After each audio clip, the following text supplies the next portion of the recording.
Hello everyone, कैसे आप सब। चलिए आज स्टार्ट करते हैं क्लास के कुछ क्वेश्चंस। तो हमारा पहला क्वेश्चन है, a nurse is caring for a client who is receiving blood transfusion therapy, which clinical manifestation would alert the nurse to a hemolytic transfusion reaction. तो ये क्वेश्चन में हमसे पूछना चाह रहा है कि अगर किसी को ब्लड ट्रांसफ्यूजन हो रहा है, कोई नर्स केयर कर रही है और किसी पेशेंट को, तो उसमें वो ब्लड ट्रांसफ्यूज कर रही है, तो ब्लड ट्रांसफ्यूजन का रिएक्शन हो गया है। रिएक्शन होने पे तो कौन सा साइन सिम्टम नर्स को नजर आएगा पेशेंट में, जिससे वो पता लगे कि हाँ भाई अब ये ब्लड का रिएक्शन हो गया है। तो फर्स्ट है ये हेडेक। जी बिल्कुल, हेडेक होता है। और टैकीकार्डिया, बिल्कुल टैकीकार्डिया होगा। टैकीकार्डिया होता है कि जब कार्डियक रेट हमारी 100 से अबव चली जाए तो उसको टैकीकार्डिया में काउंट करते हैं। और हाइपरटेंशन, जी बिल्कुल हाइपरटेंशन होता है, क्योंकि एंजाइटी होगी और टैकीकार्डिया हो रहा तो हाइपरटेंशन होगा ही। एप्रीहेंशन मतलब ये है कि जो पेशेंट है उसको एंजाइटी टाइप लगेगा, भैंसा लगेगा उसको, ठीक है। डिस्टेंडेड नेक वेन, जी नहीं, डिस्टेंडेड नेक वेन नहीं नजर आता है पेशेंट में। डिस्टेंडेड नेक वेन जो साइन सिम्टम है वो है फ्लूइड ओवरलोड का बॉडी में, या फिर कार्डियक फेलियर में जब पेशेंट होता है तो ये साइन डिस्टेंडेड नेक वेन्स हमें देखने को मिलती है, बट ब्लड ट्रांसफ्यूजन में नहीं मिलती है। ये sense of impending Doom, sense of impending Doom, आप सोच रहे हो कि ये क्या इम्पेंडिंग डूम का क्या मतलब है। इम्पेंडिंग डूम का मतलब है कि जो पेशेंट है आपका वो मतलब ऐसा एक्ट करेगा या फिर उसके लिए वो लाइफ थ्रेटनिंग कंडीशन जैसा उसको देखने को मिलेगा। तो हमारे इस क्वेश्चंस के लिए आंसर हो गए headache, tachycardia, hypertension. Hypertension means BP 140/90 से अबो, ठीक है। और ठीक है, तो ये डिस्टेंडिंग नेक वेन्स नहीं देखने को मिलता है हमें, बाकी सब देखने को मिलता है। ओके जी, हाँ। तो हमारा नेक्स्ट क्वेश्चन है, a client has AV fistula यानी आर्टेरियोवेनस फिस्टुला है in the right upper extremity, right upper extremity में, फॉर हेमोडायलिसिस ट्रीटमेंट, ठीक है। When planning care for this client which of the following measure should the nurse implement to promote client safety. तो ये question में पूछना चाह रहा है कि किसी पेशेंट को राइट हैंड में फिस्टुला है और फिस्टुला की केयर क्या क्या है और उसमें क्या क्या चीजें कॉन्ट्राइंडिकेटेड है और क्या क्या सेफ्टी प्रिकॉशंस एक स्टाफ को लेने चाहिए जिस पेशेंट को एवी फिस्टुला है। तो पहला जी, take blood pressure only on the right arm to ensure safety. जी बिल्कुल नहीं, राइट आर्म से तो हम लेंगे ही नहीं, क्योंकि जिस हैंड में एवी फिस्टुला होता है उससे ब्लड प्रेशर नहीं लेना चाहिए कभी भी, वो उसको डैमेज कर सकता है फिस्टुला को। Use the fistula for all venipunctures. जी बिल्कुल नहीं, ये सोर्स ऑफ इन्फेक्शन है, कंटामिनेट कर देगा फिस्टुला को, फिस्टुला खराब हो जाएगा। बहुत कॉस्टली होता है ये, इसलिए इसको बिल्कुल स्ट्रिक्टली अवॉइड करना है। और इसमें प्रेशर भी बहुत ज्यादा होता है, अगर आप प्रिक करते हैं तो आपसे ब्लड कंट्रोल करना बहुत मुश्किल हो जाएगा अगर पंचर होगा तो। Ensure that small clamps are attached to the AV fistula dressing। नहीं, कोई जरूरत नहीं है, जो AV fistula की ड्रेसिंग है उस पर कोई क्लैंप नहीं लगाना चाहिए, वो पहले ही प्रेशर ड्रेसिंग करके रखते हैं ताकि उधर से लीक ना हो या वेन पंचर ना करे कोई। तो नेक्स्ट है, assess the fistula for the presence of bruit and thrill sound. जी बिल्कुल, ये है राइट आंसर। जो पेशेंट की फिस्टुला है उसकी, जो पेशेंट का फिस्टुला है उसकी पेटेंसी को चेक करने के लिए ब्रूट साउंड, जो कि नॉर्मल ब्रूट साउंड होती है, वो चेक करते हैं स्टेज से, ये उसकी सेफ्टी के लिए जरूरी है। एक तो इसका हमारा आंसर हो जाएगा 4, assess the fistula for the presence of a bruit and thrill every 4 hours. तो नेक्स्ट क्वेश्चन हमारे पास है, a client with a wound infection and osteomyelitis is to receive hyperbaric oxygen therapy. During the therapy, the nurse implements which priority interventions?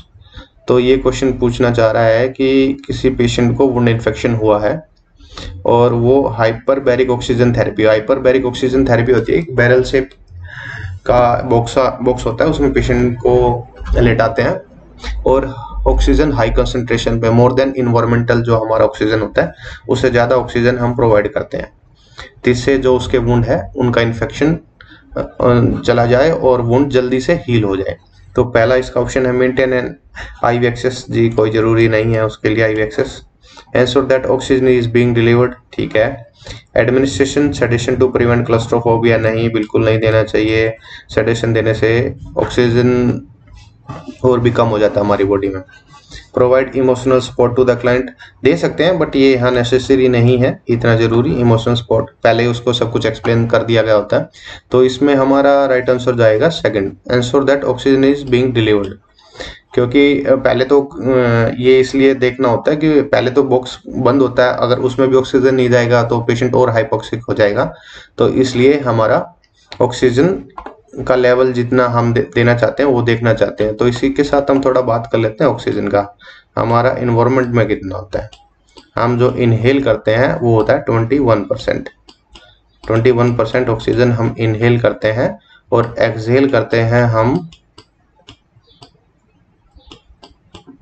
16%। Inhale करते हैं 21% और exhale करते हैं 16%। तो नेक्स्ट क्वेश्चन है हमारे पास में, a client is due in hydrotherapy for a burn dressing change. Okay, hydrotherapy के लिए एक पेशेंट है जिसके हाइड्रोथेरेपी ड्यू है, उसको बर्न हुआ है। To ensure that the procedure is most tolerable for the client, the nurse takes which of the following action. तो हम बात कर लेते हैं हाइड्रोथेरेपी के बारे में। हाइड्रोथेरेपी के बारे में ये हमसे पूछना चाह रहा है कि किसी पेशेंट की हाइड्रोथेरेपी होनी है और नर्स को क्या देखना चाहिए जिससे वो पेशेंट की जो प्रोसीजर है वो पेशेंट टॉलरेट कर जाए। तो देखते हैं इसके question. Ensure that the client has robe and slippers, नहीं, बिल्कुल नहीं। Administer analgesics 20 minutes before therapy, okay, देखते हैं। Sends dressing supplies with the client to the hydrotherapy, no need है, ये वो तो खुद ही डॉक्टर्स और जो स्टाफ होता है पहले अरेंज करना होता है। Administer the IV intravenous antibiotic 30 minutes before the therapy, जी नहीं। एंटीबायोटिक्स तो अपने टाइम पे देनी चाहिए और इसका हाइड्रोथेरेपी से कोई रिलेशन है नहीं यहाँ पे। तो इसके लिए हमारा आंसर जाएगा administer analgesics 20 minute before the therapy, okay. तो मैं इसके बारे में आपको थोड़ा सा बता दूं कि हाइड्रोथेरेपी है क्या। हाइड्रोथेरेपी है जो पेशेंट को बर्न हो जाता है, उनके वुंड्स की ड्रेसिंग जिसमें बहुत सारा पस एक्सुडेट्स वगैरह बन जाते हैं, उनको क्लीन करना, तो बहुत पेनफुल होता है। तो ड्यूरिंग प्रोसीजर उस पेन को कम करने के लिए 20 मिनट्स बिफोर हम ना एनाल्जेसिक्स दे देते हैं, ताकि कुछ पहले एनाल्जेसिक्स काम कर जाए और कुछ पेशेंट खुद टॉलरेट कर ले। इसके लिए हम पहले ही उसको एनाल्जेसिक्स दे देते हैं। तो हमारा राइट आंसर जाएगा administration analgesics 20 minutes before the therapy, okay. तो हमारा नेक्स्ट क्वेश्चन है, the nurse is caring for a client with heart failure who has a magnesium level of 1.4 mg per dl. The nurse should, okay, तो ये पूछना चाह रहा है कि एक नर्स केयर कर रही है क्लाइंट की हार्ट फेलियर के साथ में जिसका मैग्नीशियम लेवल है 1.4।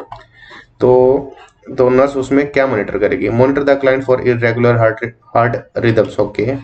Encourage the intake of antacids with phosphate, नहीं, बिल्कुल नहीं। फॉस्फेट्स के साथ ये पहले ही पेशेंट हाइपोमैग्नीशियम में है। Teach the client to avoid foods high in magnesium, ठीक है, देखते हैं।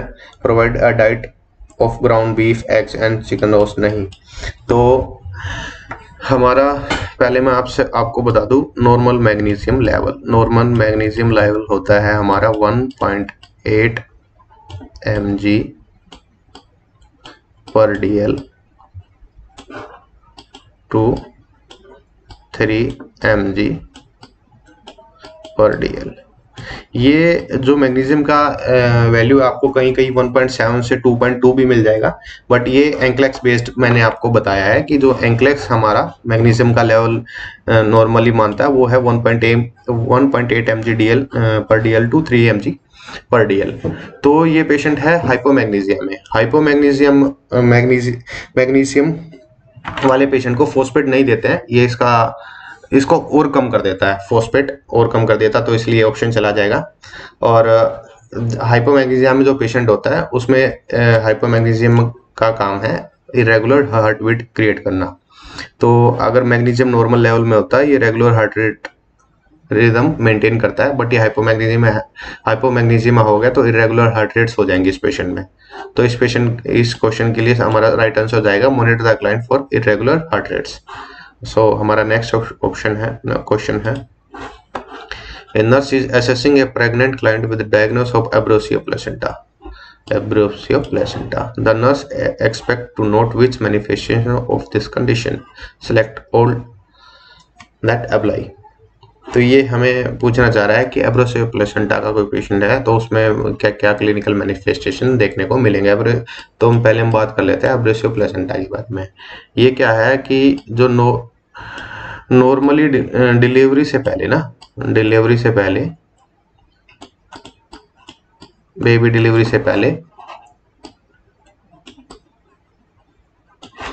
ये प्लेसेंटा है ना हमारा जो नॉर्मली इम्प्लांटेड है वहां से डिस्कनेक्ट हो गया है या उधर से सेपरेशन हो गया है, जिसकी वजह से उस पेशेंट को क्या क्या देखने को मिलेगा। तो देख लेते हैं। यूट्राइन इरिटेबिलिटी ठीक है, क्योंकि अंदर से कुछ सेपरेट हुआ है, प्लेसेंटा अपनी जगह से सेपरेट होगा तो इरिटेबिलिटी तो होगी। एक तो हमारा नेक्स्ट ऑप्शन है यूट्राइन टेंडरनेस। जी बिल्कुल यूट्राइन टेंडरनेस होगा, क्योंकि जो ब्लीडिंग होती है वो अंदर ही कलेक्ट होना स्टार्ट हो जाती है, इसलिए यूट्राइन टेंडरनेस देखने को मिलता है। ब्राइट रेड वेजाइनल ब्लीडिंग जी नहीं, ये जो साइन है वो प्लेसेंटा प्रीविया का है, जिसमें painless bleeding, painless red vaginal bleeding देखने को मिलती है। एब्डोमिनल लो बैक पेन जी बिल्कुल एब्डोमिनल लो बैक पेन देखने को मिलता है, क्योंकि सेपरेशन ऑफ प्लेसेंटा जो मैटरनल साइड से अटैच्ड हुआ है ना, उसकी वजह से यहाँ लो बैक पेन देखने को मिलता है।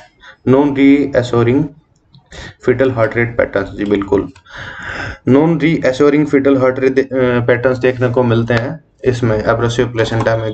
ये सब जो है, ये जो बेबी की डिलीवरी से पहले ना, नॉर्मल डिलीवरी से पहले जो बच्चा डिलीवर होना था उससे पहले ही प्लेसेंटा ना अपनी जगह से डिसअटैच हो गई है, जिसकी वजह से ये साइन सिम्टम हमको देखने को मिलते हैं। स्ट्रॉन्ग एंड फ्रीक्वेंट कॉन्ट्रैक्शन जी नहीं, ये भी नहीं हमें देखने को मिलते।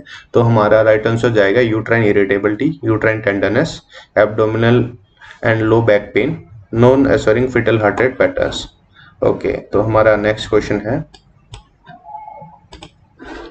The nurse is caring for a client with herniated lumbar intervertebral disc, okay, who is experiencing a low back pain. Okay, the nurse plans to place the client in which position to minimize the patient. तो इसमें हमसे पूछना चाह रहा है ये कि एक नर्स है जो केयर कर रही है एक पेशेंट का जिसको लंबर इंटरवर्टिबल डिस्क का प्रॉब्लम, हार्निएट हो गया है उसका डिस्क ना पोस्टीरियर साइड में, हु इज एक्सपीरियंसिंग, उसको एक लो बैक पेन है, तो उसके लिए बेस्ट पोजीशन कौन सी होगी।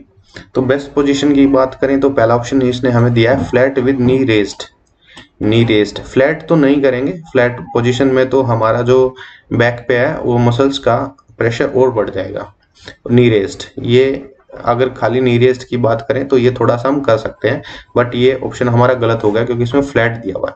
High Fowler position with the foot of the bed flat, नहीं जी ये भी नहीं होगा हमारा, क्योंकि हाई फाउलर पोजीशन में तो जो नर्व है ना उन पे और ज्यादा प्रेशर होगा और वो और इरिटेट होंगी और पेन बढ़ जाएगा, तो ये भी नहीं होगा हमारा। तो तीसरा ऑप्शन है हमारा semi Fowler position with the foot of the bed flat.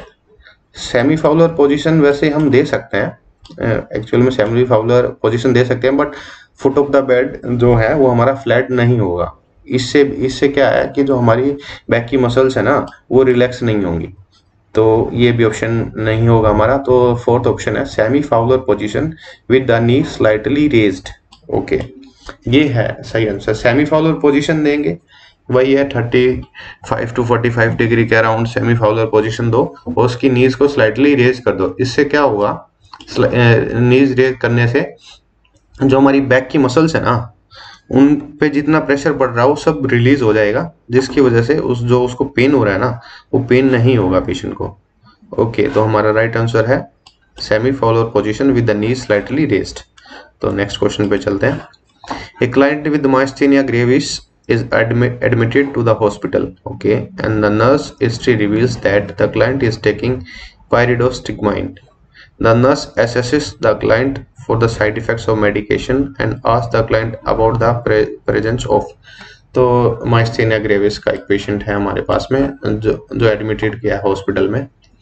तो नर्स हिस्ट्री ले रही है उसकी कि वो क्या क्या मेडिसिन लेता था, उसने बताया कि पैरास्टिगमाइन लेता था, ये ट्रीटमेंट में यूजुअली सिखा देते हैं। The nurse assesses the client for side effects of the medicine, तो नर्स एसेस करिए कि इसमें से कौन सा इस मेडिसिन का साइड इफेक्ट है। तो पहला ऑप्शन हमें दिया हुआ है माउथ अल्सर, जी नहीं, माउथ अल्सर्स नहीं होते हैं, मसल्स क्रैम्प्स, ठीक है। फीलिंग ऑफ डिप्रेशन, डिप्रेशन नहीं होता है क्योंकि एंटीकोलिनर्जिक ड्रग है, ये चीज़ों को बढ़ाती है, और जो मेडिसिन डिप्रेशन करती है उनसे डिप्रेस करते हैं हमारे फंक्शंस को ना, उनसे चांसेस होते हैं डिप्रेशन के। अनएक्सप्लेन्ड वेट गेन, जी नहीं, कोई इसमें नहीं है। तो हम ये लास्ट ऑप्शन बचा है मसल क्रैम्प, हाँ बिल्कुल। एंड माइस्थेनिया ग्रेविस, तो माइस्थेनिया ग्रेविस के बारे में मैं आपको थोड़ा सा बता दूं। माइस्थेनिया ग्रेविस जो है न्यूरो एंड प्लेट की, न्यूरोमस्कुलर मतलब न्यूरॉन और मसल्स का प्रॉब्लम है। जो न्यूरॉन का लास्ट एंड प्लेट होता है ना, जहां से मसल्स को वो कनेक्ट करता है, एंड प्लेट,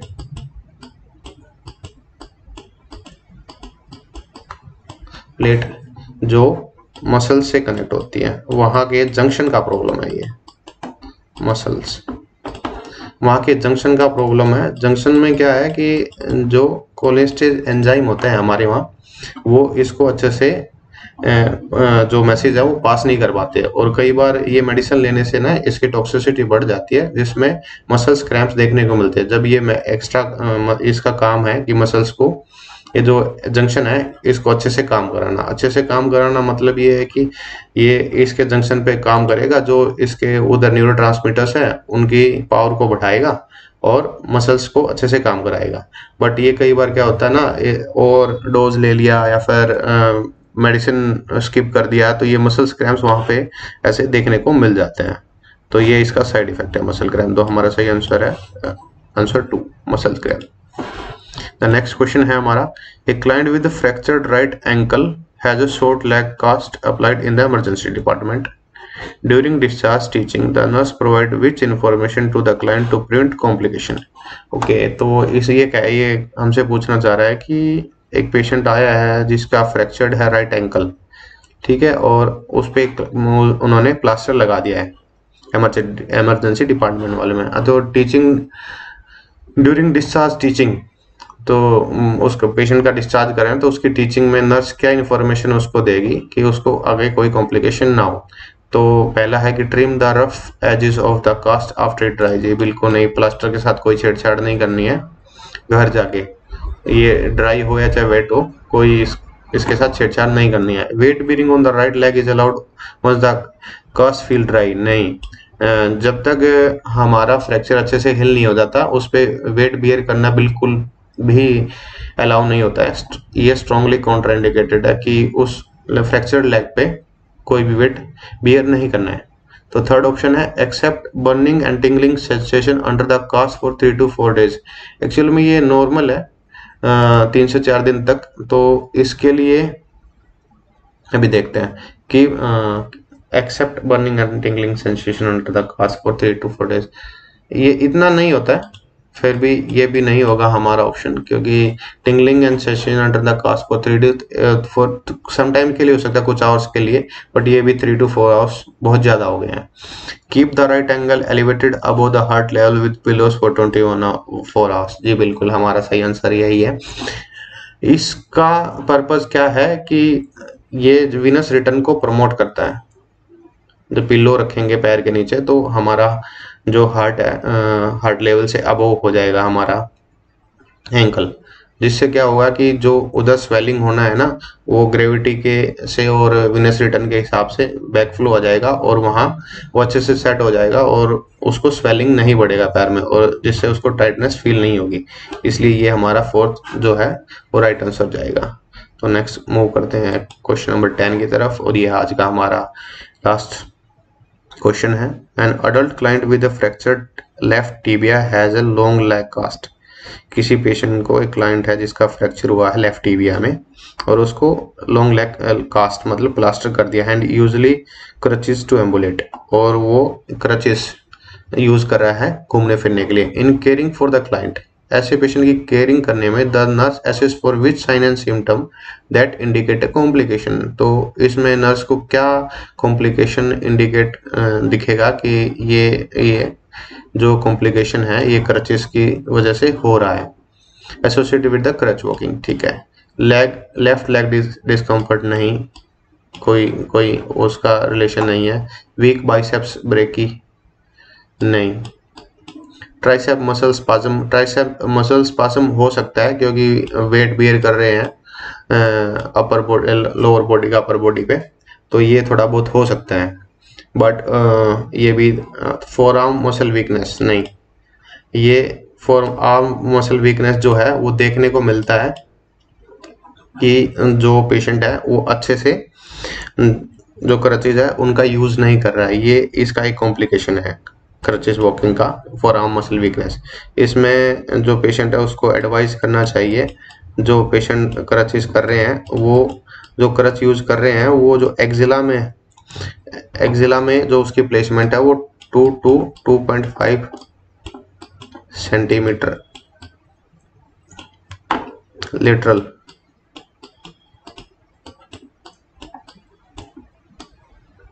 उसको प्लेस करना है, 2 to 2.5 सेंटीमीटर एक्सिला में लेटरली प्लेस करना है। और जो फोर्स जो है वो पाम, रिस्ट पाम पे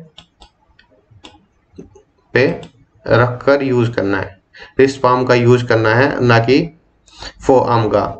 नहीं तो ये इधर रिस्ट ड्रॉप या फिर कार्पल टनल ऐसा कुछ इसका नर्व डैमेज होने का चांसेस ज़्यादा रहता है। तो जो पेशेंट होते हैं क्रच वॉकिंग के लिए उनको एडवाइस किया जाता है कि भाई आप जो क्रच वॉकिंग करेंगे उनका एक्सेला में क्रचेस का जो प्लेसमेंट होगा 2 to 5 सेंटीमीटर लेटरली होगा, और जो फोर्स आपका कैरी करने के लिए वो पाम का यूज़ करेंगे। तो आज के लिए इतना काफ़ी है, मिलते हैं नेक्स्ट वीडियो में। प्लीज़ लाइक शेयर सब्सक्राइब और चैनल।